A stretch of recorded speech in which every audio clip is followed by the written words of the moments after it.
الحمدللہ والصلاة والسلام علی رسول اللہ اما بعد۔ حفاظ ایجوکیشن سسٹم کے حوالے سے ہماری سیریز چل رہی تھی، ہم نے بہت کچھ اس حوالے سے ڈسکس کر دیا ہے۔ آج کی اس مجلس میں ہم نے کچھ اہم باتیں ذکر کرنی ہیں۔ پہلی بات یہ ہے کہ ہمارے والدین کی خواہش ہوتی ہے کہ ہمارے بچے کسی اچھے ادارے میں جائیں، نتیجہ خیز ادارے میں جائیں، کچھ ان کی تعلیمی اور تربیتی صورتحال میں دن بدن بڑھوتری اور ترقی آئے۔ اسی طرح ہمارے ادارے کے جو اساتذہ کرام ہیں، محتممین ہیں، وہ یہ چاہتے ہیں کہ ہمارے ادارے کا تاثر اچھا جائے، تعلیمی اور تربیتی سرگرمیوں کے حوالے سے والدین کے ہاں اچھا تاثر جائے۔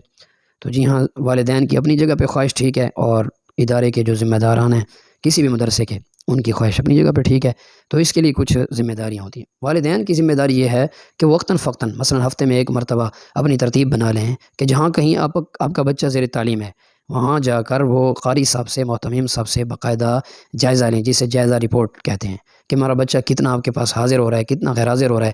اس کا تلفظ کیسے ٹھیک ہو رہا ہے، وضع قطع میں اس کی کیا ترتیب ہے، مسنون دعائیں یعنی خارجی نصاب میں یہ کیسے آگے جا رہا ہے، اور سبق کے حوالے سے منزل اس کی کتنی پختہ ہو گئی ہے، کتنا یہ آگے جا رہا ہے، یعنی یہ ساری صورتحال ان سے پوچھیں۔ اس کا بنیادی فائدہ یہ ہوگا کہ آپ کو تسلی ہوگی کہ ہمارا بچہ واقعتاً ماشاءاللہ کسی سلجھے ہوئے بندے کے پاس ہے اور آگے چل رہا ہے۔ اور اساتذہ کرام کو دن رات یہ لگی رہے گی کہ اس بچے کے والدین، ہم باقاعدہ والد صاحب آتے ہیں سرپرست اور ہم سے پوچھتے ہیں، اس لیے ہم اس بچے پر محنت کریں، دونوں کو یہ فائدہ ہوتا ہے۔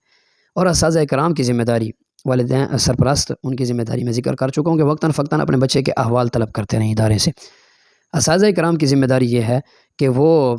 جتنا ہو سکے اپنے ادارے کی ترتیب، نظم و ضبط، اصول و ضوابط، اور اسی طرح قانون، جو ترتیبات ہیں یعنی دن کے ابتدا سے لے کر آخر تک جتنے بھی سرگرمیاں مدرسے کے اندر ہوتی ہیں، تعلیمی حوالے سے، تربیتی حوالے سے، تزکیہ نفس کے حوالے سے، یعنی جو ہو رہا ہے، جو کچھ بھی جو بتانے کے لائق ہے ادارے کی طرف سے، اور وہ بھی تعلیمی اعتبار سے، وہ اپنے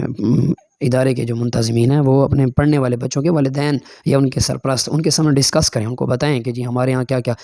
ہم پوچھتے نہیں ہیں والدین سے، جب ہمارے پاس آ جائیں ان کو ہم نتیجہ ہی نہیں بتاتے کہ ہم یہاں کیا کر رہے ہیں۔ یہاں یہ درود پڑھا جا رہے ہیں، بچوں کو نظم نعت سکھائی جا رہی ہے، تلفظ میں اتنی محنت کی جا رہی ہے، وضع قطع کا یہ خیال کیا جا رہا ہے، آپ کے بچوں کو ہم نے اتنا نمازی بنا دیا ہے، پہلے ان کی یہ کیفیت ہے، یہ ابھی ان کی کل غیرحاضریاں کل حاضریاں ہیں، کلاس کی کل حاضریاں اتنی، غیر حاضریاں اتنی ہیں، ہم نماز میں کل حاضریاں اتنی، غیر حاضریاں، یہ سارے کا سارا نتیجہ جسے تعلیمی جائزہ رپورٹ کا نام دے کر آپ باقاعدہ ترتیب بھی بنا لیں اور اس کو باقاعدہ مرتب کروا لیں۔ اگر ایسے نہیں ہو سکتا تو اللہ تعالیٰ نے زبان دی ہوئی ہے، آپ لکھا ہوا رزلٹ کارڈ نہیں بنا سکتے ہر مہینے یا ہر ہفتے،